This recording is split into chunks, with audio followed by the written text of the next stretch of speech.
And welcome to... We're back. We are back. Welcome to this week's edition of Mikey and me.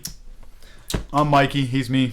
Yes. You threw me off with the camera. The camera had been right here, and now it's up there. It is so a little higher, so if you want to look directly at them, hopefully it looks a little... This way y'all can look down on us and judge us. Exactly. So we're on the tip of continuous improvement, which is a very popular business terminology, CI, continuous improvement initiatives, but that's every episode we hope it looks and sounds a little better, but at the same time, the content and what we're actually doing will likely get worse.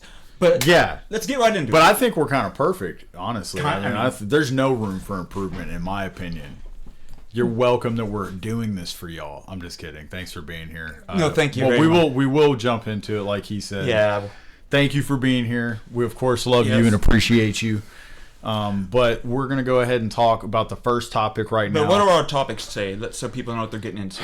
Well, should we let them know? I think we should. All right, I dude. think at the end of the day, it's beneficial. We're going to start off talking a little bit about crypto. Mainly, that's going to be Matt, mostly giving his, his opinions and synopsis on that. Experience. And I'm not somebody who knows anything, so I'll pretty much be able to give y'all the perspective as somebody who doesn't really know anything. And then also we're going to have life hacks, holidays, and jury duty.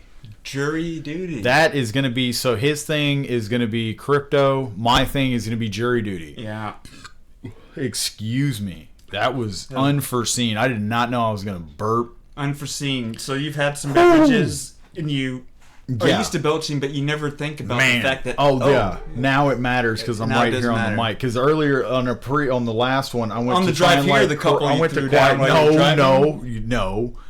On the last podcast we did, I had to kind of burp, and so I put my hand up like this, and it was still loud. So it's I'm okay. Sorry.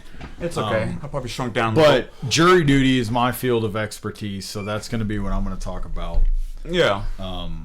So yeah, let's go back to the number one thing: cryptocurrency. All right, educate us. Let us know what you think. Well, first of all, I'm going to start this out saying NFA, which is popular if you're in any kind of cryptocurrency message boards or just read random postings about it. NFA means not financial advice. That's basically my disclaimer saying that whatever I say, I'm not giving you advice on what to do with your money, or I can't be held liable or have you accuse me that he told me to do this. It's like, this isn't financial advice. This is just subjective of my experience. So don't go bet it all on black and blame Matt when you lose your house. Don't do that.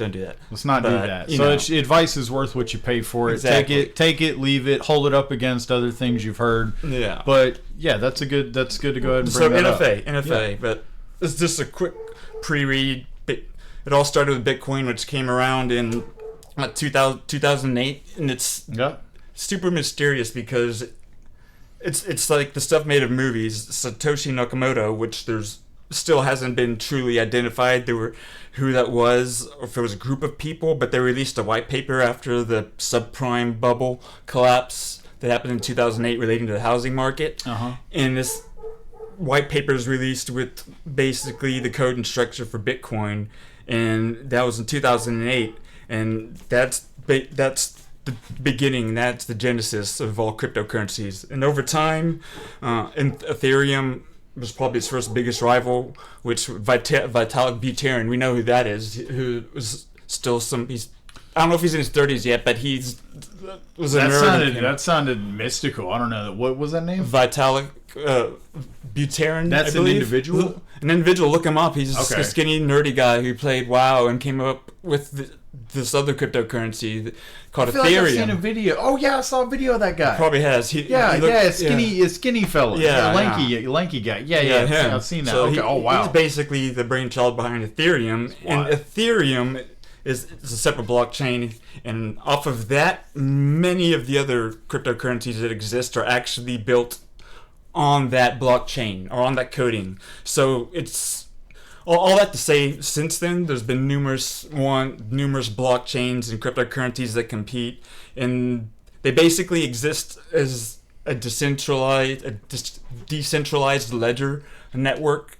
So it exists as though, imagine there's a room with cameras everywhere looking in the middle, and it's like and all these safety deposit boxes are invisible, and I'm gonna go put my money in it, and there's cameras recording everything, and that's my money there. So it's audit proof basically. So that's how, if I take that money and put it into your safety deposit box, it's irrefutable that happened. So that's the fact that it's decentralized, and it does that by all the miners. You hear about Bitcoin miners. All these computers are running that are performing these algorithms. I could keep going. I was gonna say, just not to interrupt. I will have to at some point. Yeah. But is it what you're explaining? It just kind of hit me. Is it almost like a sophisticated bartering system, kind of like? Is that what crypto is kind of? It's a store of value. I know it sounds. Yeah, I know it's. Maybe that's. Do you see what I'm trying to say by that? Like a bartering system in a way of like a substitute or something. I would think of Bitcoin as gold, right? Yes. So it's something that's scarce, and every 4 years there's a halving that occurs that's built into the code that reduces the rewards the miners get. So Bitcoin miners are incentivized to do it because after ever so many algorithms are solved, randomly one's rewarded with X amount of Bitcoin. Okay. And early on in the days, those rewards were like, one or whatever. That to me was mind blowing. The fact Yeah. that I knew somebody who did Bitcoin mining on a small scale. Yeah. And they opened this small like little part of their room, and it was like 170 degrees in the room. Yeah, because that's where all these sweating. graphics processor cards would get shortage I was because just they like, need them to. And him explaining it then, even like it's taken me a very long time to fully understand crypto. So It's wild. So I would think of Bitcoin as like, Bitcoin is to gold.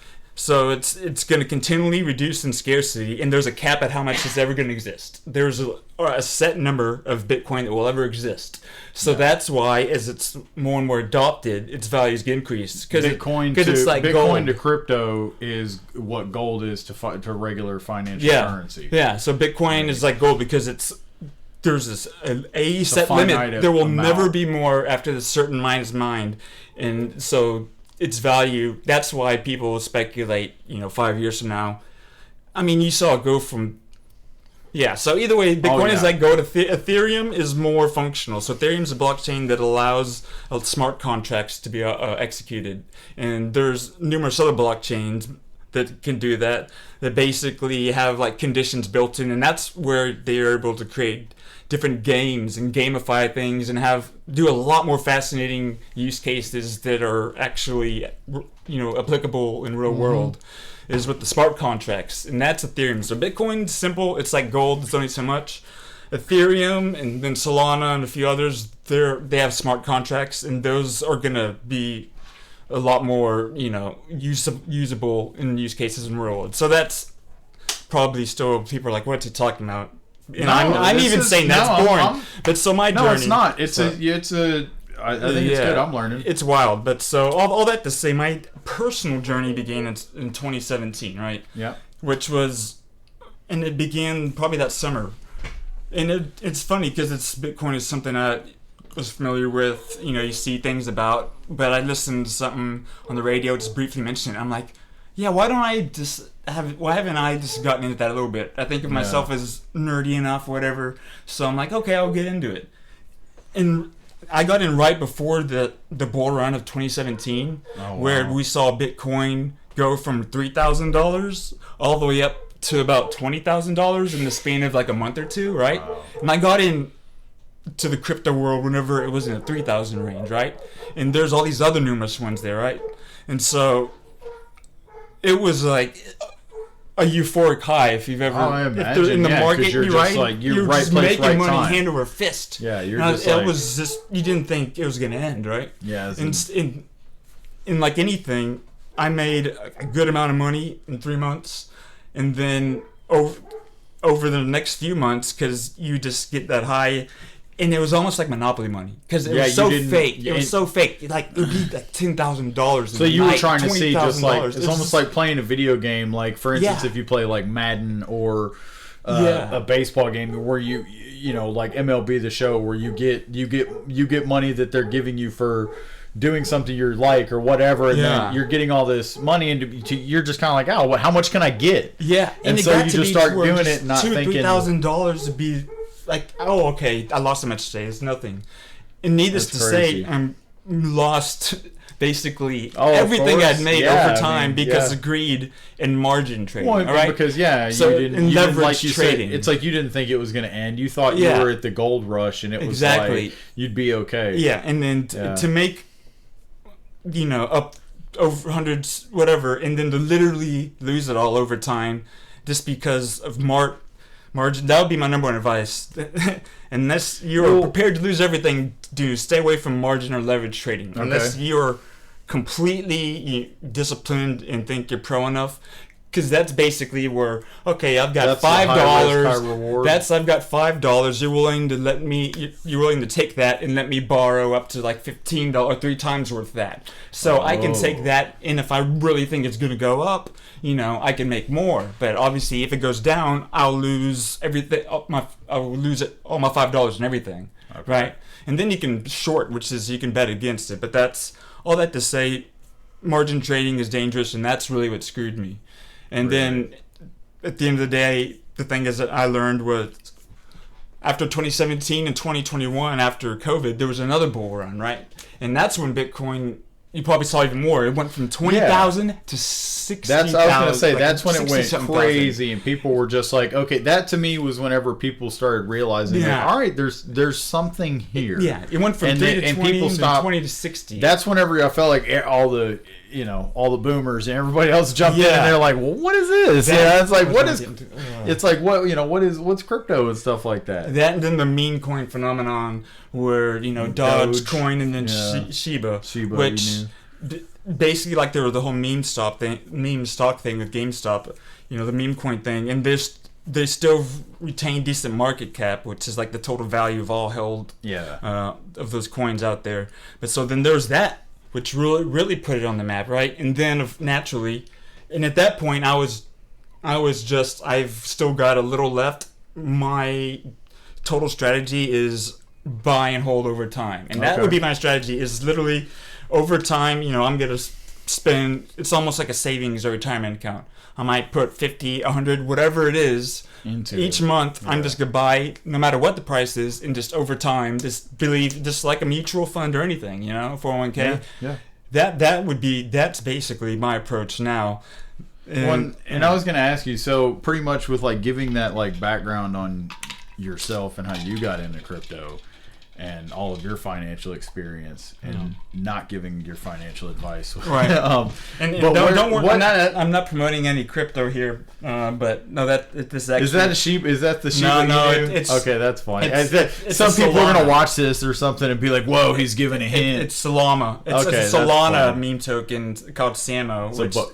But my head, I don't even know. Samo, which has gone up and down, but as far as a cheap investment that I have a lot of belief in, could go nowhere, but I would Samo, SAMO. That would be if you got, I got a couple $100, a few $100. I would say put 25% Bitcoin, 25% Ethereum, 25% Solana, and then the rest, if you want to do like a meme coin gamble, I would go Samo. Yeah, so I was just about to ask. You pretty much did it right there, but I was going to ask is like, what as of right now and like today, where we are now. Yeah. Everyone has missed the bull run of Bitcoin, and everybody's missed that whole deal. That's the funny thing. Like, they missed those bull runs. Exactly. So what my question is, but there will be other ones. Where would somebody who has zero experience, given what you just said, somebody who has zero experience, where would we go? Someone go from today? What would be your advice? It's as simple as coin. I feel like onboarding. I guess that's the thing. Which one? How do you know which ones to weed out? How do you know which ones to? I mean, honestly, look at the top 10. Go to coinmarket.com or CoinGecko and just see the ranking by total. It'll rank them generally by total market cap, which is the total value of all of the coins out there in circulation. And any of the top 10 are arguably, square. I would say long term, yeah. Solid, and like I was saying, too far. Right now, Bitcoin's trading in the high 30s. I personally think everything's cyclical. The housing market, everything's cyclical, right? In the next Bitcoin halving takes place next summer, and every time that's before that, like upwards of a year, even now before that, if you've been following it at all, everything's starting to trend up, and it's very volatile. Especially, if people are looking for like, oh, I missed out on Doge or whatever, the meme coin. Yep. That's the thing. Those still exist, but we don't know what they're going to be. So the gamble is a matter of. So there's some of it. Just so it is, I was going to say, you so can that still is get a cool. crazy return on some. It's just. Well, that is kind of cool to know and refreshing to know in the sense that you're not. You didn't miss you're not gonna one that you didn't miss that, and then you're not gonna make too much as long as don't put all your eggs in one basket and don't do a crazy investment. Only put in what you're willing to lose. I would say only start off with what you're literally willing to lose. But it's refreshing to know that it's like, okay, like I can kind of make my own decisions and just kind of go through and look at these things and say, hey, I'll put a little bit here, a little bit there, maybe, and then maybe one day I wake up and it's like, whoa, what's happening? Like, this is just shot up. Slowly invest and try and forget about it. Like you said, the top 10s are always going to be top 10 solid, even more. Solid. But Solana, I'm big on investing. Solana. I'm big on the Solana, which is a top 10. Personally, that's what you're big on. Personally, I'm big on Solana just because there's after they get mining rewards, the only incentive for people to do mining is transactions because they're all these miners are the network that facilitates all the activity.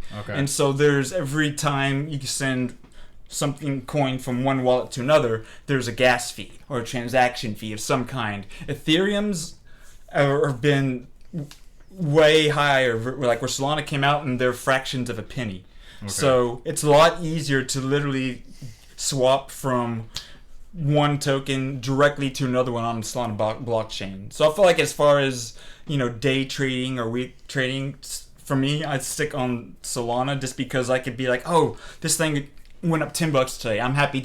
I made 10 extra bucks today. I can turn that to a stable coin, which is backed by US dollars. So there's stable coins that exist that are backed by actual US dollars. And so that's what people do. So you get on Coinbase, in the US that'd be the onboarding place, and that's where you basically can connect to various other exchanges. But Coinbase, I would say they have everything you need for the average user. And then from there I buy Solana, I send it to this wallet called Phantom, which I have on my phone, but I can also have on my computer. Account there. Phantom, now you can do direct token swaps. So I could be like, okay, I got this Solana, I'm gonna convert it to whatever it is in USDC, which is the stable coin I use. Be like, oh, today I, for whatever reason, have looked at these different coins. I think this one random ass meme coin is because they're getting traded like penny stocks. So we got activity on these real low-hanging fruit that or like penny stocks. So I'll look at the one that had the biggest drop over 24 hours and literally be like, I'm gonna put $50 in that. Oh wow! Because in the week that's my experience is people are trading. There's a lot of volatility and people are literally playing the game of buying high, selling low, and getting the suckers that are buying it high, where it's the volatility, and you can just look at the weekly trends. But I don't even know if anything that I said helped people. No, honestly, that helped me. Like, I'm not even. I mean, get on Coin Market Cap and just see the top 100, and you can filter by the 24-hour period or an hour what's had the biggest swings. Yeah, because personally, I think it's helpful just because it's like. I've heard so many people talk about, well, you should buy crypto and you should get this one, you should buy that one, you should start doing this, and it's like, well, that's great, and I'd like to, but I haven't necessarily known exactly where to start in some of the cases. I have had one friend who's given me good advice, and I've followed that. But it's nice to know, so what you did explain right there was helpful because I think it was a good starting point to know that, like you said about how any one of those little, coins could take off at any point. Exactly. You really never know. And literally what I did. Still at such a point where it's like, Yeah. No, what I did 3 years ago, whenever first I saw Doge do whatever, I'm like, okay, this is a fad. But then when Shiba did it, I'm like, okay. I think there's obvious... Fool me once. Yeah. There's obvious interest in what the youth growing up getting into it. The whole meme coin thing is going to I believe, continue to increase. And this is called meme coin because it's literally based on a meme, right? Yeah. But so I literally just went and looked at the different blockchains and said, okay, I'm going to put like $100 into this meme coin on this Avalanche blockchain. I'm going to pick the only meme coin that was on Solana at the time, Samo. And I just got these different ones. And like the one from Avalanche 3 years ago I bought called Husky, which is... It's worth like $50 is turned into like $2,000. Oh, really? Which is not a lot, but I'm just saying. But that's because my mind was thinking I'm just gonna throw money because there's something to this meme coin stuff, and there still is. So I'd say. So it's still happening. Is the whole point? And Husky, is that it's honestly, not over. I would say Husky which is on Avalanche. So it might you can get Avalanche on Coinbase, but then getting to Husky, it will take not a lot of work, but I could do a whole other thing on exactly how to swap things around. But no, I mean, biggest return for your buck. I mean, if you had $50 that you wanted to see 2 years from now, might be worth $100,000. I would say Husky on that AVAX Avalanche chain. Like I said, I'm a big proponent of Samo on Solana. Okay, so for a quick little rundown, pretty much it would be if you're looking to get started into crypto. And you wanted to kind of have an idea of where to start. He was saying you could get on, like coin. What was it? Yeah, if you literally just want to buy Coinbase, something, and you could look on there and see the top. And they'll have the information there too. Coinbase will have it all. I like CoinMarketCap. And then for whatever reason, just to kind of have my own watch list. And there's other tools. But honestly, if you're a beginner and don't want to overwhelm yourself, you just go to Coinbase, open an account, and be like, oh, well, I can buy some Bitcoin, or I can buy some... Okay. They have a ton of different coins. So, yeah, just don't stretch yourself too thin. Yeah, be willing to start off with what you would lose. Be willing to lose, and that's, I would say, everything you put in at first.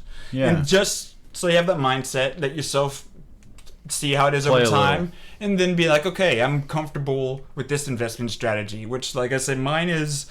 buying hold, which I don't know if you've ever seen what HODL, which was a misspelling of the word hold years ago, and that became a whole meme thing in cryptocurrency. So if you ever see like the misspelling HODL or whatever, just hold that's from years ago some post misspelling in the crypto community. So I'd say buy and hold, and be willing to hold. Yeah. My mind is thinking 5 years from now. What's funny 10 years from now. To me, what's funny about, and I know that some people might be like, what do you mean whenever they first hear this, but I feel like crypto is almost like comparable to how it was perceived with, like baseball cards when they first came about, and people were like getting cards and wanting to keep them or collect them, and people were like, why in the hell? You heard all these stories about people like, oh, my mom threw all those baseball cards out and these got lost or whatever, and it's like, people looked at it as like, what the hell is that? And that's almost like, in my opinion, kind of how, with some of this stuff is, it's like, had you been able to go back in time and be like, Dad or Grandpa, save these Mickey Mantle cards. And arguably we're still that's the thing. Yeah, well, that's the thing is that it's like... Arguably, if you look up the market cap of all crypto compared to the market cap of the gold or the stock market, it's still such a small fraction that there's yet to be like a Bitcoin ETF fund. So it's like, so there's still so much room to grow. I'm just saying, I'd say it's worth at least dabbling in there and holding, buying and holding. Like me, my daughter I just had before she was born, I started basically a wallet where it's gonna be one of my college funds for her. I'm putting crypto in there like every month till she's 18. There you go. And it's already. So. All right, so this could be... That's enough of that part. I feel like this would be a good little spot to break for now. Pretty much HODL. Yeah. HODL your crypto. Yeah.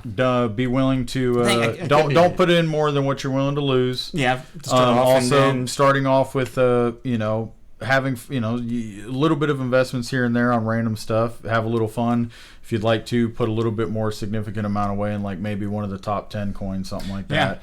But top 10 is safe. Just be smart with your money. Yeah. Also, again, the advice is worth what you pay for it. NFA. NFA. Don't come back here. Don't come back here yelling at Matt because I heard this from a guy in his computer room. Exactly. So all right, well, we'll see you in a bit. Yeah.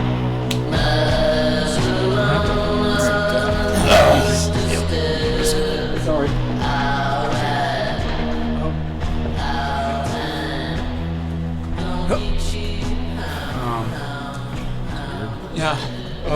back. Okay, what do we got next, Mr. Smithen? All right, let's go with life hacks. Life hacks. Okay, Hacks what's a of life life. hack? I'd say we start like a with hacky sack? Hack? No, come on. Yeah, No, that's silly. Okay, I see what silly. you're doing. You're making dad jokes now. Yeah. You become a father and you start making dad jokes. Yo. No, so you actually, your Okay. life hack that you were telling me was pretty great. Yeah, it And might be kind of cheesy, but no, but your life hack is very one of a kind. It's not something that you heard somewhere or you saw. maybe not. This is something that's all genuinely. I'm sure other people have done it, but I call it the the shuffle mop. And to me, keep going. But this is to me this is the disaster cleanup. Yeah, and it's your go-to. And I'll have a little example here that I'll put in that you can see. But so after you've swept a hard floor that you'd end up afterwards traditionally mopping, your right? linoleum, your hardwood, whatever, just a hard surface floor. And I mean, obviously they've got Swiffer wet jets and things that have made it a lot easier that normal people might use. A normal people might use it. But honestly, I don't think my method, you get to use your whole body weight as a scrubbing it's pressure. Really a Tai Chi. Yeah. It's really, it's a full engagement So of the basically, body. pretty simple. You've done all sweeping, so it's when you would normally mop. You just put down whatever cleaning product, me, literally, I'll just get some kind of antiseptic spray, or if you're using pine salt, whatever, and I'll get a full-size towel, right? And I'll stretch it, I'll have, covered the floor with however much cleaning product I think I need, to get the job done. I'll spread out the towel, stand on about shoulder width apart at one end of the room. It really gets you a strong stance. And I literally shuffle, kind of working my way, either forwards or backwards, but I'm shuffling and basically scrubbing the floor with my feet, and my feet stay on the towel, just because your weight's going to keep the towel there. Yeah. And so my weight is, pushing against the floor, and I just kind of shuffle, going, slowly going forward, or backwards, and, you can step a little harder in little dirtier spots or whatever, but it takes like 2 minutes to do. Phenomenal. It takes 2 minutes to spray it, get the towel, boom, boom, and it's like a mop. Why would I ever use the mop? Like, this is so much easier. I use it in the bathroom. My wife doesn't ever see me whenever I do that, because I'm sure it wouldn't. I was going to say, this is... but I'll be like, I'll clean the kitchen, you go in the other room, and if she came in the bathroom, I said, I'm cleaning the bathroom, I'm just shuffle mopping. Just tiny shuffles, mopping. You just have to do tiny shuffles. Tiny in some little spot. shuffles. And so you get behind the toilet. because if you get too far, then you can't get the other foot up. It's like you have to you're almost doing, it's like a caterpillar effect. If you ever played sports in high school, the karaoke, I don't know, with the side thing, you're not going like that, but you're just shuffling. And then if you want to be barefoot to get the fine hard, like behind the toilet, and you want a thin towel, I mean, that's you want it to be able to work the toes to get in those tight nooks and crannies, Wow. But don't dirty your hands. God. Why would you do that? Man has seriously underutilized the foot. The foot have been under. I was just about to say, you feel like the foot has been underutilized, and you're incorporating. And I applaud you for incorporating it. And I was a big fan of this method. Was a very big fan of this method. You should try it. And well, no, but I was just gonna say, I thought it was try it once. I just asked you to try. I would have been a lot bigger of a fan about it had I not spent the night at your house and showered and then saw you do this the next day with the bath towel I used. It would have been a lot better had that little part, because then I was like, well, wait a minute. He probably getting used a dirty that towel again. Is probably the best way to do it. And if I hang that up to dry and it looks clean, for me, and it doesn't stink. For me, though, is understanding. What's the difference? The difference to me is that it's like understanding. Did it pass the smell test? at one point that towel that I was drying my body with was rubbed on the ground and possibly in the then bathroom? You washed it and you're like, it's good. Dude, but to me, in you my don't mind, even want to know about other in my things mind, it's tainted. that you might not want to use in my house, fearing of what I might have done to them. My God. You could ask Chris growing up. They would ask me, "Is this cup safe to drink out of? Oh, is this cup safe to drink out of?" You think you know somebody. I was a young man. You think you know some? I don't even want to know about the cup. Why would hang on, Matthew? Why would somebody have to question what cup you can drink out of? You're young. You have one bathroom at the other end of the house. It's late. You just got to go number one, and you're just like, oh, if I get up and walk over there, it might be hard to fall asleep. There's an empty mug here. I'm just gonna let you. I was young. I was young and stupid. Man. But you know, you can ask Brandon. He'd be like, "Yo, fool, is this cup good?" He'd be like, "Yo, is this cup good?" And, oh man. So that could have been another life hack. Is peeing. I wish people. Thankfully, I'm depositing married. into the closest I'm just glad I'm vessel. married because that would have really been a deal breaker for any. Yeah, no kidding. Is it a problem if I pee in some of our cups, sweetheart? Yeah. And if, you can ask my wife if I still do that. I mean, I'm grown out of that. What's your life hack? Have you? Yeah, you seem very quick. Seemed very quick. What's your life hack? My life hack is it's a more simple one. It's something that a lot of people sounds more legitimate. This is actually. I was thinking of a different one, but that's also another one. Okay, give us a couple. So I'll give you two life hacks. One of them is mine was a hack and a half. One is something that I find that one's a bit obscure. The other one is something that everybody I feel like could use and would do. It's with almost everybody has a car. If you don't have a car, somebody you know has a car. Your mom, your dad, your grandma. But people get in car wrecks every day, man. Why do we want your neighbor? You see cars, just run up and do it for somebody. This life hack is great, but okay, all right. Well, hold on. What I'm trying to say is WD-40. What's that? I'm joking. Okay, I'm joking. Now you really put it on squeaky things. You said you got a squeak and you put it on there and it's not squeaky anymore. I see what you did there, but you know what I mean. For a split second, you really had me. It's not that I mean. I just really for a second was just like. I had that split. I had that little thing of just like, man, this guy. If you don't know what it is, he really might not know what WD-40 is. And I had to take a minute to like, no, I know, and that's why I said it. Just like I got hit for a second of just like, you motherfucker. I'm playing the role of a person. No, I know. What if there is a female who's like WD-40? You never have to deal with it. No, I know. That's insulting to them. No, I know it is, and that's why I'm trying to like temper myself because I understand that like WD is women don't know about. Women don't. I understand. Yeah. Don't do women under. No. I'm pacing myself. I'm sorry. I'm derailing again. So WD-40, you can buy it at a hardware store or you can buy the it. Grocery store. Yeah, you buy it. You're actually right. I think you can buy it at the grocery store. Yeah, but you take WD-40 and you take your little rag, a little handy dandy rag, and an old sock. A rag and a sock. Not one of Matthew's socks because there's no telling.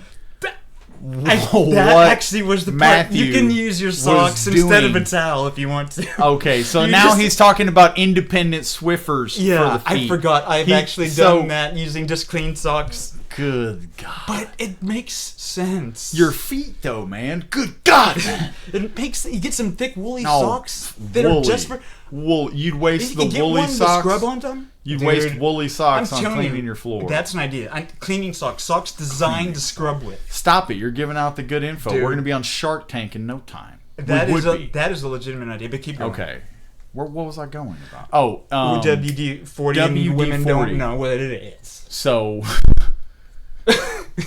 I'm going to be inundated with texts now from the two women. So you're going to get a lot of dates? My mom and sister. Okay, they're going to text me a lot. Mother and sister. Be like, oh, we don't know stuff, my sister. Okay. I don't know things. Okay, I don't think you do with it. You get a rag and a sock. You get a rag, a sock, whatever, an old sock, and you spray your headlights top to bottom. You go all the way around the sides, and you left and right. And then you let that sit for a second. It starts to run down. Then you take your sock and you wipe it away. And it takes all of that oxidation off your headlights. Dude. All of that foggy BS. WD-40 that did that? WD-40 does it. and then you wipe it away, and then you're done. But if you want to go a step further, technically you can mask off the surrounding areas and go to like a AutoZone or O'Reilly and get a clear coat to really seal that bad boy off and make that thing like... Dude, about a month or two ago, some homeless guy at 7-Eleven was like, I got this cleaning product for a headlight. And he did it, and because my heart went out to him. I'm like, I know it's... Homeless guy? It was freaking WD-40. That was WD-40. That's what it was. You got him, homeless guy. That's what I'm talking about. You got that sucker. And I took the opportunity to... I'm like, I don't care if it works or not. I don't know what you're going to do with this, but my heart, I just want to help you, so... Here's some money. But now you're looking at it and you're like, man, he put you on game. Now I'm gonna go to a spot and be like, I'll do it for $5. Yeah, you're just gonna be out there with just blowing the spot up, letting everybody know it's just WD-40. Yeah, I'll just get a huge sign. Also, too, I believe Cutter works as well. Bug spray. Really? Bug spray. Yeah, bug spray will do the same Cutter, thing. But I prefer Cutter. awful work as well. I apologize. Off deep woods. Off shallow woods. Okay. Deep woods, medium woods. The forest. No woods. The forest blend. Plains off. Do they have the yard? Barren West Texas off. Do they have the yard scent? I don't want to kill all the bugs. I just want to kill the ones I don't like. Which is any of the small ones. You sound like somebody. Which is any of the small ones. You sound like somebody from history. Perchance I do. Shouldn't be spoken of. Perchance. Anyhow, so the other life hack I knew. This isn't your obscure. This is the one you like, but it's very obscure. But the Native Americans, you can take eggs. This is where this came from. Oh yeah. So this came from our riveting conversation. Has put Couch Guy out. This is actually he's really. That's if I'm being honest, he's really living up to the Couch Guy because it all Couch Guy. Is potato guy on the couch kind of came from half baked. Is potato there? So it's sort of now. Yeah, the dog is there. The dog is on my jacket. Oh, smelly little dog. Okay, I'm sorry. It's fine. It's fine. But no, this is keep going. So this is a good one. This is actually something the Native Americans would do. Oh, you would take. I think they call them Indians. Okay, get out. No, get out. They They're don't Native call them Americans. That. Sorry, they call them Native Americans. They would take eggs, and then they would take butter, and they would rub the egg in butter. They'd almost like take butter in their hands and get a nice little mash going, a little roux, or something, like almost like Play-Doh. It gets you a healthy amount in your hands, and you like rub an that aioli. Egg. You don't like aioli? It's the way you said it. That's what made me uncomfortable. All right, man. So anyhow, before you made me uncomfortable, so you take an egg with some butter and you rub that bad boy down, and then that does, hold up. God damn. Okay. What that does is it seals off the pores of the egg. Okay. How many eggs did you break? Yeah, squeezing them too I much. can tell you have to fight back so hard to shut the fuck up sometimes. You just sitting there Here we go. This is what I don't care, but it's hilarious to me how it's like you can't. Man, that's so either way.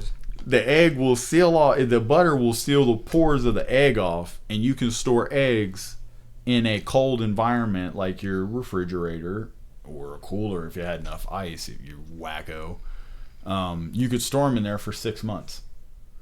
So you can keep eggs for up to 6 months. You just butter the bad boys up. So eggshells have pores. Yeah. Huh. You didn't know that? I guess everything's porous, right? Everything. No, I just wanted to take the opportunity. It's a permeable membrane to make you feel like you just didn't know something. It's a semi-permeable membrane, right? It keeps some things out, lets some things in. Yeah, I think that might qualify. Wait, so it takes a gentle touch, to rub the eggs down. How many? No, eggs are tough, man. Yeah, eggs are hard to crack. Eggs are hard to crack. I mean, unless you do it against a hard surface like an edge of like glass or an edge of a pan. Difficult to crack if you're being careful. With your hand, go get an egg. We'll see if you can just smash it with your hand. I don't know if you can just smash it with your hand. You could put a bunch of butter in a plastic bag, put the egg in there, roll it around. But I feel like I feel like you're cheating yourself of if you're gonna the experience of getting your hands nasty and buttery. If you're gonna spray Fabuloso on your floor and take the towel that I dry my body with and clean your floor with it, then yeah, I think you should get some butter on these. You should be privileged that I think the hands are underutilized. I let you use the towel that cleans my floors. You know who walks upon these floors? That's why the room smelled like me.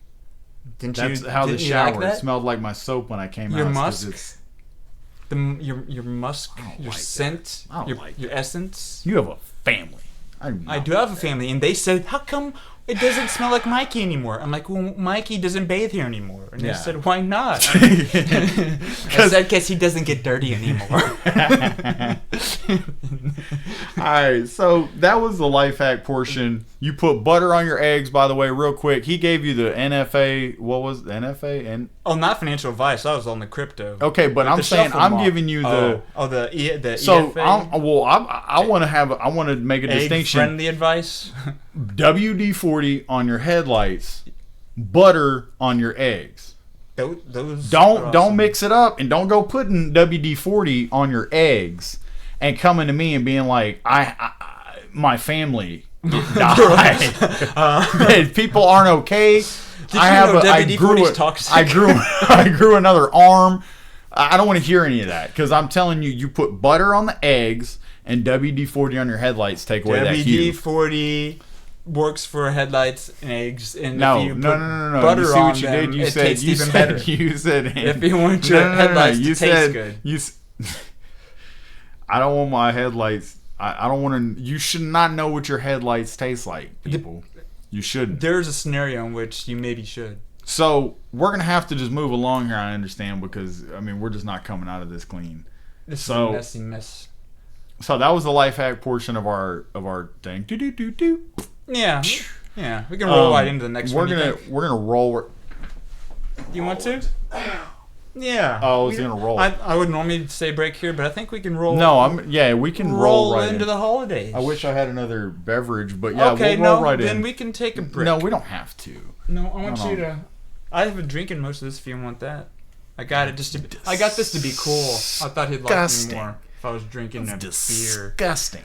But I pretty much don't drink much at all anymore. You think you know somebody. You think you know somebody. I know that you used to drink a lot, and then they don't. And it's like, who is this guy? He's no fun. No fun at all. No fun. No fun, but I'll drink this one for you. You know what? Just keep it rolling. You sit. I'm going to leave y'all alone with him, and I'm going to get a beer. Okay. We'll see how fast I can go. And just don't scare. Yeah, make people awkward. Hi, guys. I can give you the lowdown on Mikey here. Oh, my wife. Hello, wife. How are you? Good, how are you? Doing well. I am keeping things going. Our couch cam is quite active tonight. We got two heavy sleepers, so we're doing a good job, because we want to either entertain or put you at ease. And we know you're at ease if you've fallen asleep. Oh, Potato. The Potato, the pug. Yeah, y'all can we'll introduce her later. There's the lovely wife. Well, I hope you and the baby are well. Yes, we're good. Good. Thank you. Yeah. Thank you. You actually missed the baby's first day of school. You've been back here so long. Well, she's not even 2 months old, but she just took the kid to school, man. But that's right. We're starting early. Good you know. God. This guy's over here missing all the life that's happening right now. Yeah. His daughter just went to school for the first time. And they said, "Sorry, sir, we don't have a 1 month." They said, "Where's class. your father?" And I said, "Well, he's start one, because we don't want to deal with this anymore." Yeah. So either way, we're gonna roll now that I've got my my beer. Holidays. Chestnuts roasting. Chest hairs roasting. Or is it mine? Good. My dingle dang. Listen, brother. I don't want to know how your dingle dings, or how your dingle dangs. Jingle balls. Okay. We're about to get hit with all kinds of Yeah, I know. I'm juvenile. I'm very immature. All right, so Potato busted on through. That's the dog. The bug just busted through that door. Okay, holidays. So what are we talking? The holidays. So pretty much. Okay, look, I'm 32. No. I'm gonna be honest with you. I'm 32. Humble brag. I'm 32. He made it. I made it. That's right. I could rent a car years ago. I've been renting cars. I stay renting. I've been. Always be renting. I'm always I stay on my women be shopping, men be renting. Yes, sir. All right. Yes, sir. So holidays. I'm 32. I've experienced many Christmases. You know what I mean? On about maybe close to 32, maybe. Well, 32 Christmases. You remember every single one. Okay, you know what? Yeah, 32 Christmases, and I remember all of them. Okay. I did remember. So, point being about holidays, I've experienced a lot of them. You've experienced a lot of holidays. We just finished Thanksgiving. Yes. Now we're coming up on we're on the precipice. It's holiday season of Christmas. Yeah.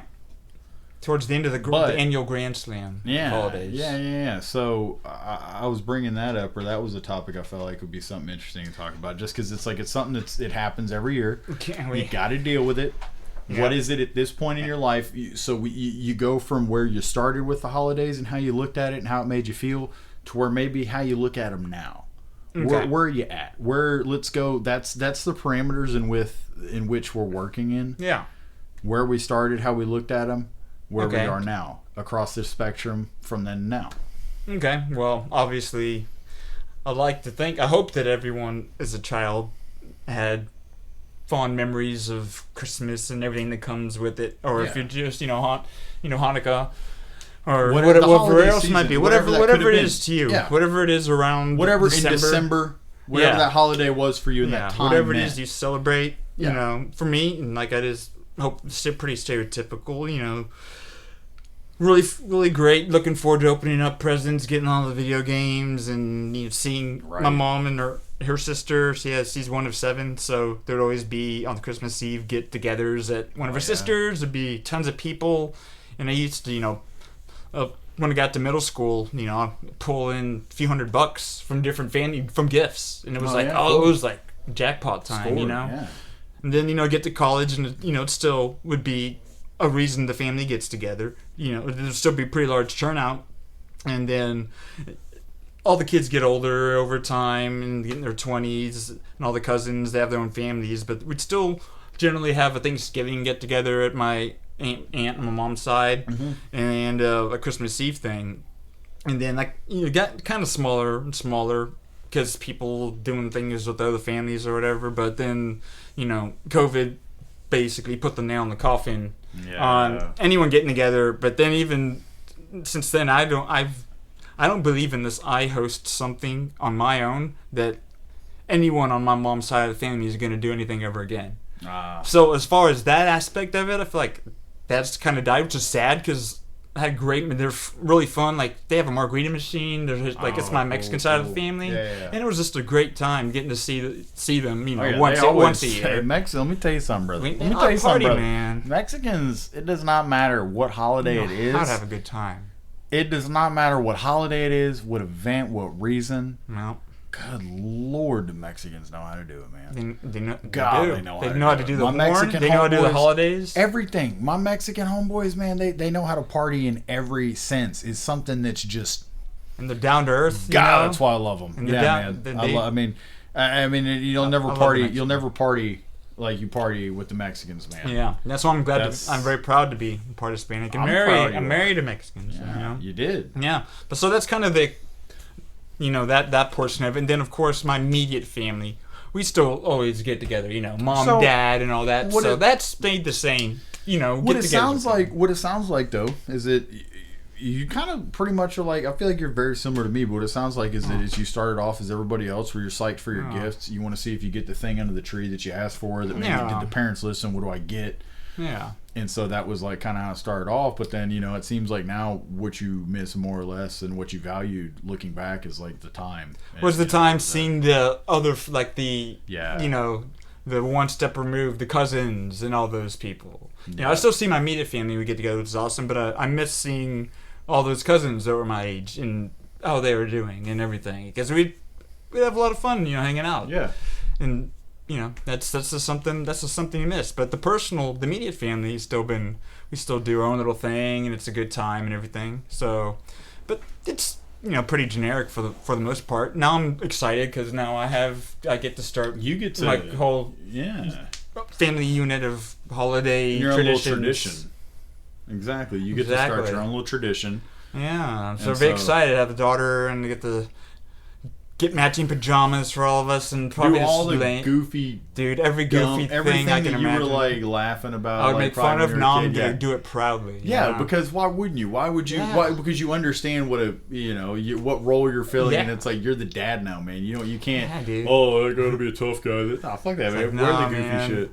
We're gonna have a blast. My baby girls, we're gonna dress up goofy, and I'm like, we can put her in more funny clothes. It's not abusive to dress your kid in funny outfits. Have fun. I'm like, we can have more fun with that. But tell me about you. Tell me about you. No, yeah. So I mean, me pretty much the way I looked at Christmas, same way as you, is like, you're a kid. It was like, for me, it was I loved getting to be around my aunt and grandmother. That's where I would always spend like most of my Christmases would be at my grandmother's house, and it was like for me coming out and just seeing all the.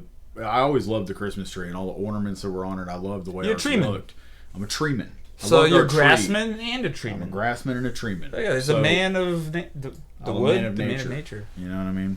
But I always enjoyed. I loved our tree in general.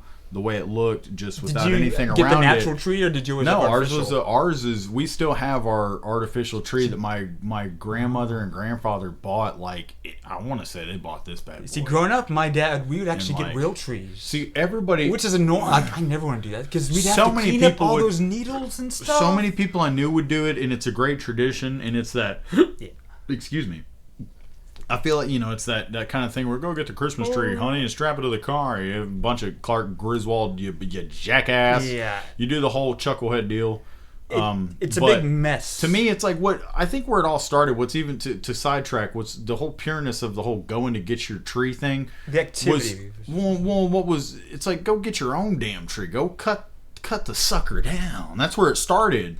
Yeah. And then eventually, some old boy was like, I'll go cut all these down. Yeah. And I'll bring them to a lot. And y'all come pick them up. And I'll make a little money. But I think the essence of having a real tree is cutting it down yourself. Yes. You go with your family. You drive out somewhere where you can do it. And you cut a tree down with your family. You strap it to whatever you got. I think that is the essence of a real tree. Because it's something that you all do. Because again, it's bringing Christmas back into focus. It's like a hunter. It's something you went and did together. You went and picked the tree together. You cut it down together. You can do all that minus the physical labor. No. Now I'm talking about where the essence came from. Okay, just stick with me here. Okay, I'm a people person. Either way, but fake tree, and I'm all on the fake tree now. So either way, the fake tree, we've had the tree since like probably the 40s or something. So that's a tradition. It's an old tree, and it's an heirloom. But either way, yeah. For me, I always loved the way the tree looked. It looked cool, and on Christmas Day, I couldn't wait to see. Because when I went to bed on Christmas Eve, the tree looked a certain way. When I woke up, it was all the presents around it. It looked so cool. Yeah, and so sneaking them out. Above like just what I was gonna get, it was cool coming out and seeing everybody's reaction, how hard my mom and aunt work and everything like that on getting stuff together. Yeah. And so of course, thank you, moms and that family. Exactly. Man, they made it magical. They do it all, and it's like when you think of how much like your mom and other relatives do to make a normal day seem like, to make it a core memory. That's the thing.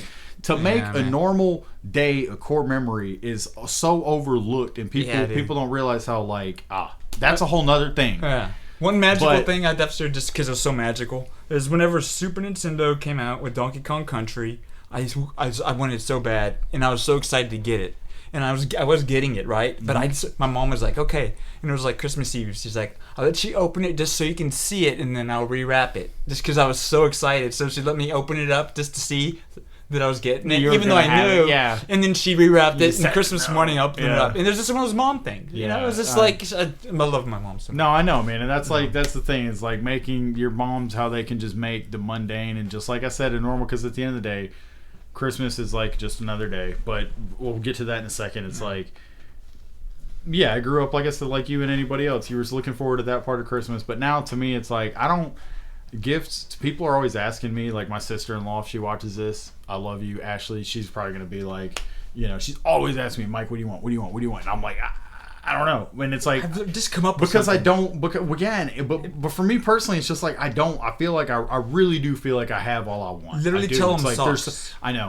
Clothing, I know, and I need to get. I need to get better. I don't get. I'd be like, you know what? Clothing. Anything you think I would look good in, get it for me. But my point was bringing that up is just that it's like I'm not I'm not necessarily. I don't look at it for the gifts now at this point in my life. I don't really care money, about what I'm getting. Yeah, no, not. I don't even want money. I don't want gifts. I just like. I really do love.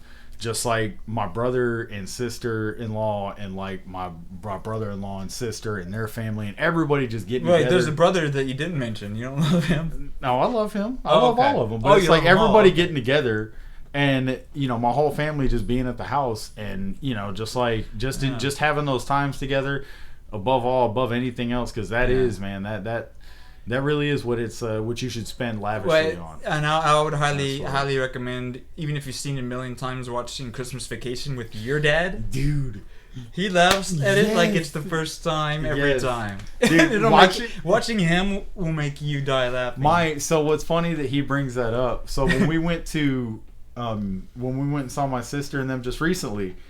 He put it on because he was like, I just want to see your dad laugh at this movie. So that movie, and seriously, also the other movie he cracks up at not quite as hard as that, but is Scary Movie, believe it or not.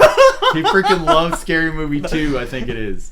He loves Scary Movie 2. David Cross in the wheelchair? Yeah, when the scene, yeah. Oh, dude, he loves that entire movie. It's like Scary Movie 2 and 3. So vulgar. Scary Movie 2 so and Scary vulgar. Movie 3. He loves them. See, 3 is whenever they turn to like Naked Gun style humor. That's like, whenever they were doing the, what's it called? Yeah, they were doing But the second one was still the Wayans brothers. Oh, yeah. And that was like vulgar, nasty. Yep. That's funny. But he loves Scary Movie, man. He's a big fan of that. But yeah, man. So that's the holidays pretty much. Is that it's like, so mainly, you know, if you had any advice from your, how old are you again, just to say? 39 November years old. I turned 39. So what would be your advice to people that are watching, anybody out there, however this makes it around, what would be your advice from now, where you're at now, to how you know, maybe any words of wisdom or something for the holidays, or people, because right now everybody's rushing around trying to buy gifts and stuff. I mean, there's obviously the whole mass marketing machine that it is, and like the economic aspect, and just looking past all that, you know, take advantage of the opportunity to spend time with family that you might not see as often, and possibly in what I'm probably. And I told my mom I'm going to do this next year. If no one on her side of the family is willing to try and host something, I'm going to do it. I'm just going to be like, hey, I'm having a get together. If you want to see family that you haven't seen in years,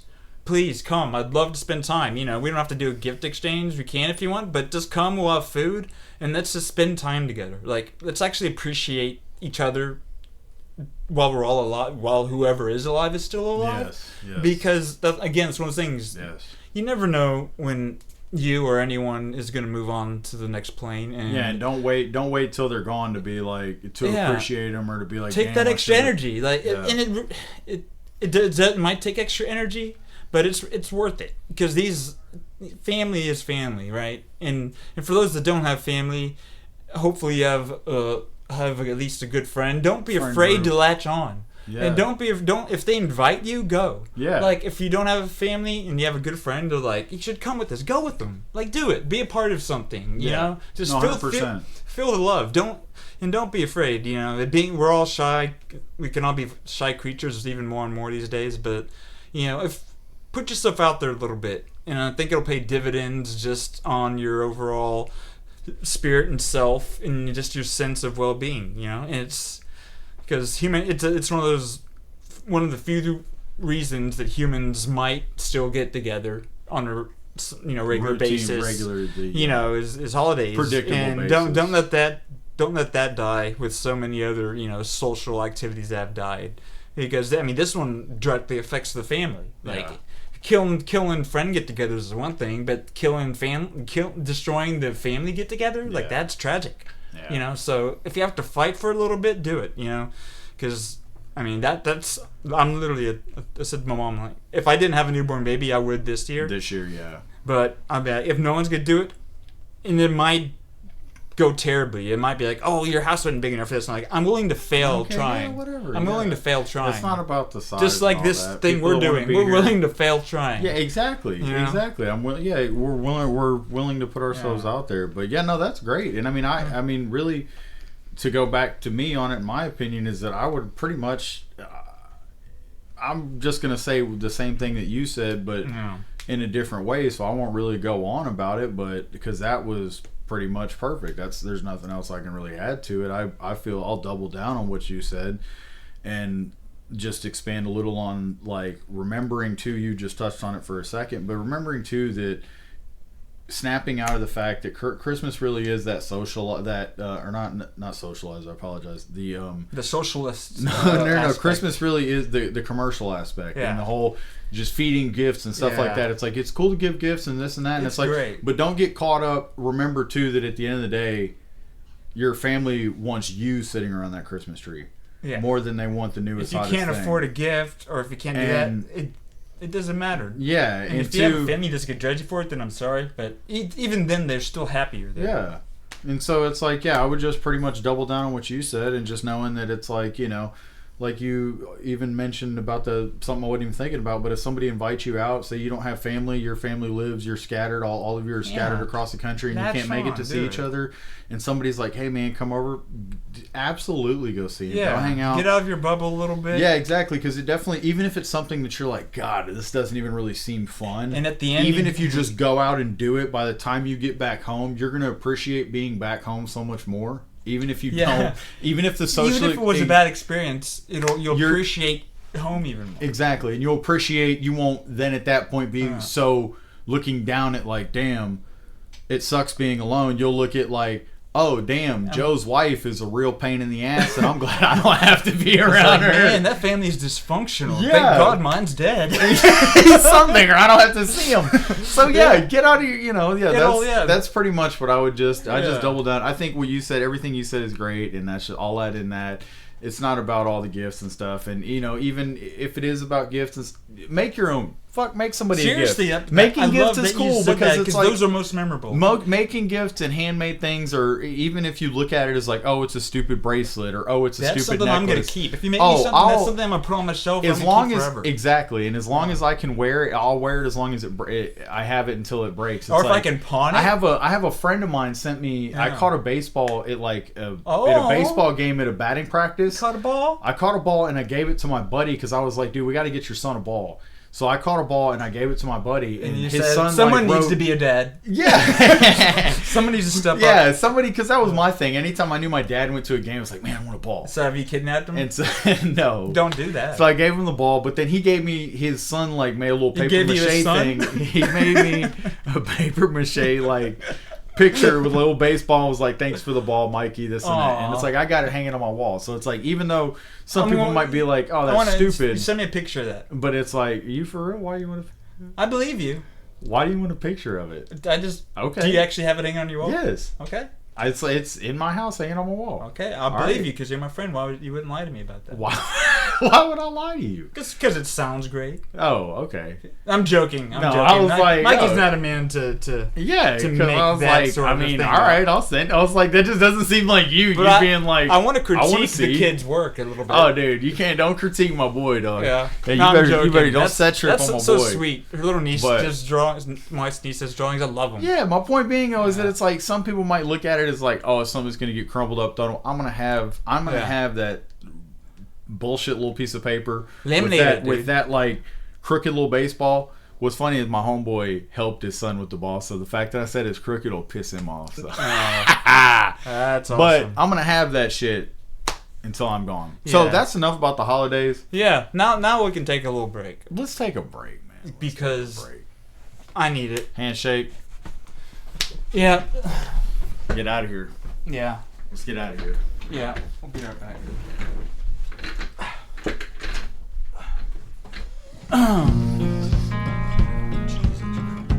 It's ready. Is it? Yeah, it's ready. I thought it needed. Yeah. I can. All right. We're back for I think our final little topic here, which I'll say what it is, but then you're the man because I've got next to no experience. Oh, I'm the man on jury duty. Which I didn't realize because I didn't register to vote until like 4 years ago. I'm a bad citizen, and so I realized that's what gets you in the pool. If you didn't... That's what gets you in the poll. So you must have registered to vote. 18. I was ready to serve my country. Yeah, because I gotten called twice. Just quickly, I gotten called twice. One was for a local Dallas thing. I got sent home because they were full right away. The second was a federal thing within the same month. It was a way more in-depth thing, but I still didn't get selected. But I was there all day, which was a pain. And that was it.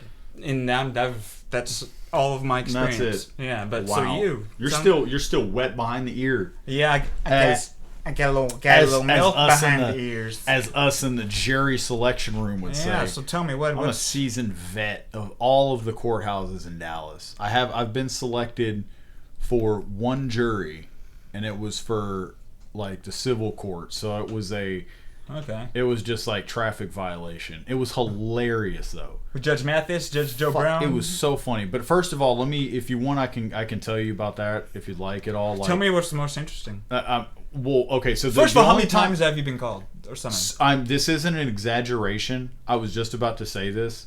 I've been called so many times that I can't count them anymore. So it's like honking a car for you. It's oh yeah, dude. It's every day. I'm not even kidding you. It's to the point where like anytime I grab the mail, I'm just like, it could be that. You're not surprised. It could be that time. It. I see it, and I'm just like, cool. Yep, it's been a year or two. Gonna go see Chuck. And you know the see judges my boy on Chuck. The first I just know all the little guys that work the gates and stuff. They see me. They're sitting there probably wondering the same thing. You bring them a breakfast burrito on the way in. Yeah, I had a guy ask me for legal advice, and I was like, "Look, buddy, I'm just on a jury." And he was like, "Dude, I see you here all the time." He's like, you don't practice? No, you're not a lawyer? This isn't really, I mean, I'm joking a little, but I shit you not. I've been called so many times I can't remember. The fact that you can be like... So that's over 10 times, safe to say. Yes. Okay. The fact that you can be like, I've been called this many, that's fucking 2 times, comedic. And it was literally within a month of each other. But it's only because it was a federal and a local one. I've been called twice in the same day. Oh, really? Yeah. No, I had a summons for the day, went home, came back, got the mail, same day. Wait, are you serious? No. About to be like, I don't think that's... Unless it was like a federal one like I had, but... So no, but for real though, over 10 times. The one time I did get selected though was hilarious. It was a civil court, which I was just like, yes. Because if it's like you're ready civil... to serve, do your part. No, I wasn't. I was doing... This is the one time my tactic backfired. Oh, okay. So what was your tactic? Be as openly racist. No, I'm kidding. How many slurs can I say without getting shamed? No, so they'll tell you this. That was a joke. But they'll tell you this. They'll say that it's like if you don't want to get selected, the best thing you can do is just give your opinion.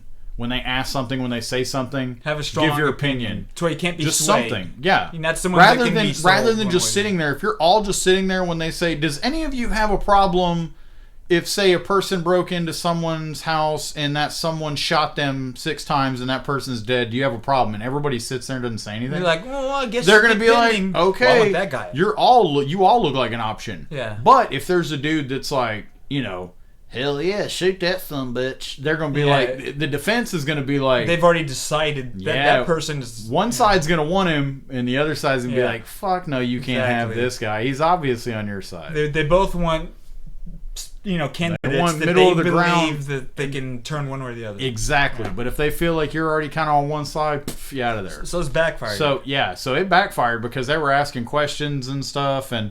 I mean, everybody was pretty much being quiet. Most everybody was quiet. Yeah. And he was asking. He was a young. He was a young DA, young guy. He's trying to make a name for himself. And, oh man, he's a young dude, and man, he was funny though. Man, it's like he pretty much was just like, why are we here? It was hilarious because it was an Uber driver who had been picking somebody up at the airport. He was like an Uber XL or something. It was like a nice executive Uber driving a Lincoln wearing a suit. Okay. And so he was going to suit when you do that? I don't know. Probably. This guy did. So he was going to pick up because they had body camera footage. So he was going to pick up So this is hilarious. This is hilarious. This is like Russia? Oh, this is hilarious. Because it was just like who was wearing the body cam? The guy that approached him to inform. This is what I'm going to say. Just wait. Okay. So the guy that was being on trial that I was having to be on the jury of to serve. He went to pick somebody up in a in a zone where you couldn't, where Ubers weren't authorized. It was just meant for people coming to pick family and friends up. Yeah, they have zones. They have zones for Lyft, for ride Uber, share. exactly. Yeah. So they have all of that already. Yeah. So he pulled up in an unauthorized zone. The guy that was there to inform him came up to tell him, "Hey man, you're not in the right spot." He had a camera. He had the body cam thing. Gotcha. Okay. So he knocked on this window and he said, "Hey man," he was like, "You know that you're like not supposed to be here." And the guy said, "Yes." He was an African guy, very thick accent. Okay. And he knocked on his window and he said, "Excuse me, sir. You know you're not supposed to be parked here." And the guy looked at his camera and said, "Yes." So that's what an African sounds like. And to me, that's what this guy sounded like. Okay, no, it's fine. He said that. So at that point, he admits on camera that he knows he's not supposed to be committed a crime, rather than being like, "Oh, I didn't know." So it was it was cut clear, you're guilty. Pretty much was the thing. But what was the hilarious part is this fella represented himself. That was the best part.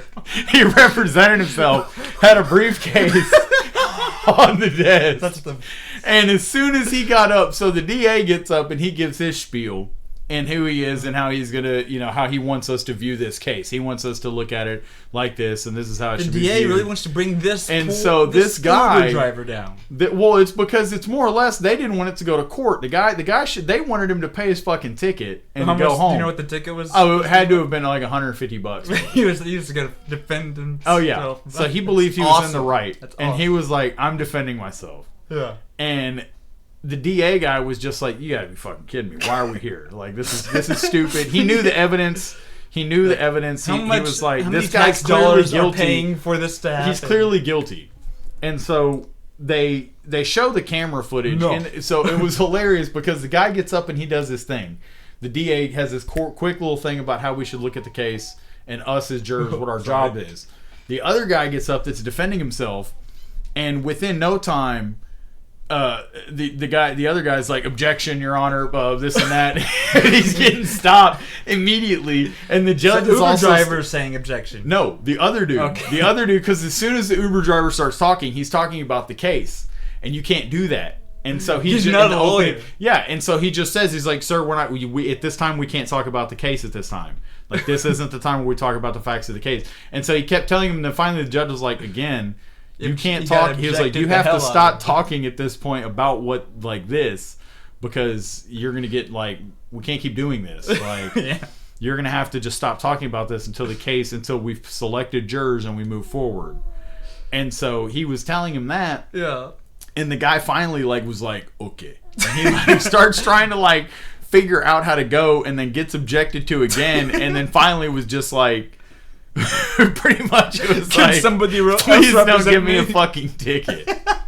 And so we go into the back, and we all sit around this table, and I'm like, you gotta be fucking kidding me, man. You got selected. And everybody was sitting there what are we doing? I was like, man, hit him with a 150. I was like, what? I was like, the ticket's got to be 150. So he admitted to being wrong, and he didn't move after that. No, he did, but he picked his person up, I think, and then he moved. But it's he was just pretty much being I think he did have a legitimate reason in the sense that the person was overweight or something, or they had a wheelchair, and the area he had to be wasn't wheelchair friendly, so he needed to be by a ramp. Okay. And so, but his issue is that he admitted on camera, "Yes, I know." When the guy said, "You're not supposed to be parked here," he said, "Yes, I know," rather than "I didn't know that." Even though he justified it. I'm trying to find. So at the end of the day, he admitted I did it. You admitted you did it. Yeah. And as stupid as it is, he admitted he did it. While he had a legitimate reason, he admitted it. That's simple fact. And so they were saying that, and that was we go in the deliberation room, and it didn't take us really any time at all. And I was just like, man, give him a maximum. I was the guy needs to learn. I was like, the guy. We need to set an example. I was like, so here's the thing. I was like, man, I felt sorry for the guy because I'm like, I don't know what he clearly had to have thought this was easy or something. And so I was just like, man, poor fucking guy, man. He tells his wife, "It's okay, I go represent myself." Yeah, I don't know why he thought this was handcuffs. Yeah. So I was just like, man, I don't know, dude. And so I'm like, man, this poor guy, obviously, he's willing to represent himself to fight what probably was $150 ticket. I was like, if he's fighting in America, we can represent ourselves. I'm like, if he is trying to represent himself to avoid $150 ticket, then it's like, man, I don't want to. If he's willing to do that, I don't want to hurt the guy. But then this other lady, this other old lady in the room that was like, the law is the law. Literally just like, she was like, but we also need to. She goes, we also need to prove a point and send him a message that he's wasting time and he had us wasting our time in the court and all this blah blah blah and the waste of time. And she was like, so he should have to pay a higher. They made the fucking guy. We all ended up, I think, making the dude pay like $300. Wait, so y'all got to pick the amount? Oh, it was something like that. Yeah, $400, $500. It was something like they agreed on, and I was just like, look, whatever. Then he went home and told his children how they wouldn't be having Christmas this year. Probably. But either way, Daddy did not represent himself well. No, Daddy failed. Either way, he probably got fired from Uber after that too. You know, and is Lyft gonna take him? So what's this guy doing now? Huh? Oh my god! You know, you wonder how people end up homeless.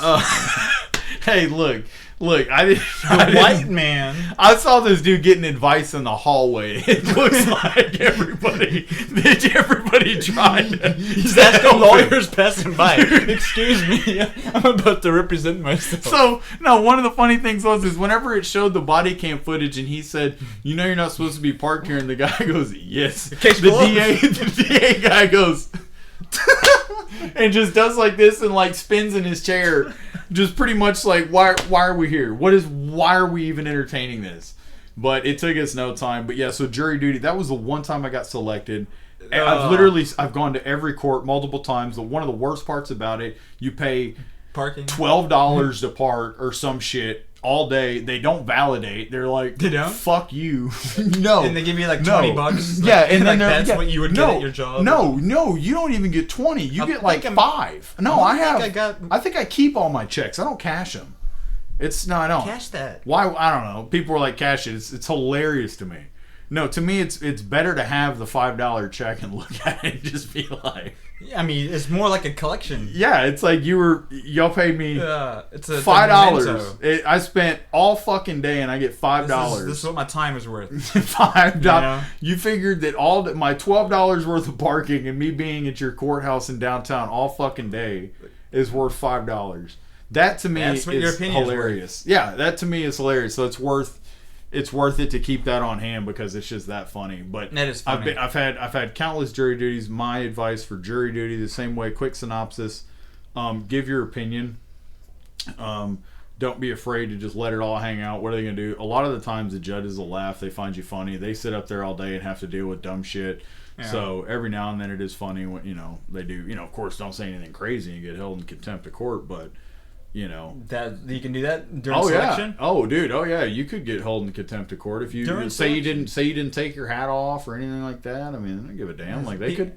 You can't necessarily. I say you can't do it. I'm pretty sure you can't. It's not something that I'm willing to try.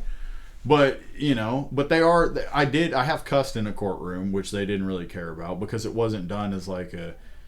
The lady said something and she had kind of like pointed a question at me because she had heard my opinions on other stuff because they were asking. It was about marijuana. You said, yeah, they were talking about marijuana and I had just given my opinion. I was like, yeah, I think it's cool. Like, it's no problem. Can I get some? Yeah, I was like, no problem. Let the guy go. Let him go. Yeah. Free my boy. And so that's pretty much how she knew I was. And so she said something like, free that they guy, said something, and then guy. As she said something, I was just like, I kind of laughed. She was like. Personally, I went to Texas Tech, and she was like, I don't know what marijuana smells like. And I just went, because it's like, I have friends that went to Tech. And yeah, me too, and they party pretty hard. Tech is, you can't go to any kind of party in Tech without being around some shit. I mean, I don't care what circle you ran in, though. Cool. Any kind of any big party you went to, it's there. It's in Lubbock. Like, they had nothing else to do. Yeah, so that's, I laughed. And then there was at one point where she said something else, and she was like, would any of you have a problem with this or blah, blah, blah, and why? And I didn't even say anything. I was sitting like this, and she just looks at me because I'm sitting off to the side. Yeah. She looks over at me and she's like, "We know, Mr. Smith." It was your posture. She goes. She She just read said, your posture. She said, "We know, Mr. Smith," and I just go, I didn't say shit. And the judge and the bailiff, the bailiff was serious at first. He like looks over at the judge, and the judge is just like sitting there back like this. He's like, because he's just sitting there like, because he realized it's like I was under this lady's skin, and then I get out in the hallway. And this heavy-set black lady was just and then like... she gave you them digits. She dug it. At that point, I was out in the hallway, and this one black lady was just like, "I think you good." Just like, "I don't think she like your ass." And I was like, "Hey, man," I was like, I'm just here so I don't get fined.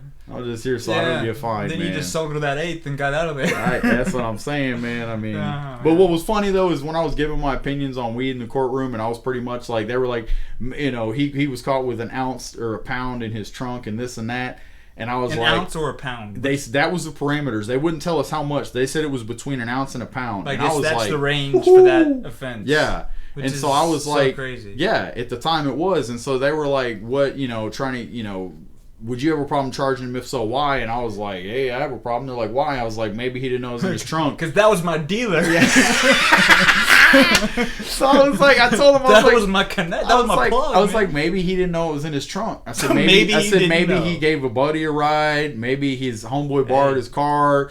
And I'm saying all this, and she's like, really? Plausible deniability. She's like, really, Mr. Smith? Can you prove how it got there? I didn't know it was there. Well, while she's saying that, the dude that's like the dude on trial is that's sitting in the no, the dude on trial is literally doing this.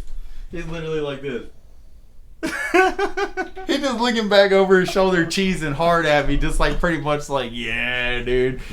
But I didn't know, they didn't let me get selected on that one. They wanted me to. That was actually the other time I thought I was gonna get selected. They brought me in and they were pretty much like, look, man, can you have a non-biased opinion, and can you just like view it objectively? And I was just like, I don't know, I smoke, I fuck with it. I don't know, man. I don't know. It depends on how high I am. And one also too, I already didn't like the lady from the state, so I was just like, probably not, man. I don't know. I was like, I'm probably gonna be against her. Like, so they were pretty. I know, but I don't like that one. Yeah, so they were pretty. So they still wanted me, and he's like, I don't judge. I don't see a problem. You know, so needless to say, I didn't get picked on that one. But entertaining times. If you don't want to get picked, express your opinion. If you do get picked, man, just go. Take a little time. It does suck in a sense. If you don't go and you get picked, that's... So here's my thing. So getting picked, my thing about it, at the end of the day, one of the reasons I do go to jury duty, on a more serious note, one of the reasons, well, not just because you have to. It's like you can get away without going, but then it's like it's best to call in and let them know, hey, I missed it. No, it's let them know. It's like, hey, I missed it. I thought it was this date. I apologize. I'd like to reschedule. So you've done that? Yeah, because there was a time I missed my jury duty, and I was like, oh shit, I didn't know it was on this date. So I called them and told them, and she's like, it's cool. I was like, I don't want y'all to... So I just come down, we'll book you. You give you 30 days in county. So she was like, no, she was like, it's cool. She was like, what's your name? And I told her, she was like, we'll just resend a summons for a later date at some point. Let them know that you called in. I was like, all right, cool. And so... maybe that's when they flagged you to make you more frequent. Whatever. But my point is with it is just that it's like, I don't really give it much... I don't give it much guff when I go now, and when I go, I don't really look to not get selected. Sometimes I would go where I'd be like, man, I don't want to get selected. But if you feel like you're a level-headed person and you're somebody who like can be civil service, man. I was gonna say at the end of the day, man, it's like I would rather people on my jury, if I found myself in a situation where I was like at the mercy of a court, I would rather people on the jury be people like me in the sense. So when you find yourself, shut up. If I found myself in a situation like that, yeah, I would want level-headed people to be on the jury. Most so definitely. that's why whenever I do get a jury summons, I go to it. Yeah, it's the right mindset. And I don't look at it like this and that. I look at it like, you know what? Maybe somebody's on here on some actually an opportunity to maybe do some good. Exactly. Yeah. So that's wonderful. Yeah. And it's the movie at Pauly Shore that was. Jury Duty? I don't even think I've seen that. Oh yeah, you're younger. Yeah, Jury Duty? Yeah. It was funny when I saw it. I've heard of it, but I haven't seen it. Okay, well, to recap, Jury Duty was a Pauly Shore movie that came out, and Mikey served in it. Right? Pretty much. Yeah, I think. Yeah, well, I think we've had a good time. Are we done? I don't know. Are we? Oh yeah, I guess probably. So. I mean, technically, we're about out of probably it. rambled on. It does feel. I mean, I don't know.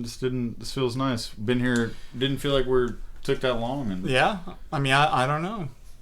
Long enough for a guy on the couch to have a nap and wake up. Yeah, he did. I mean, he's back living with us, which is nice. We're having to check on his. So breathing. I mean, we could at least say what next week. What are we going to talk about? You know what? Honestly, a couple things. I think there's. Do we not know? There's some stuff that I'd like to go. I think I want to go over that. Maybe we can.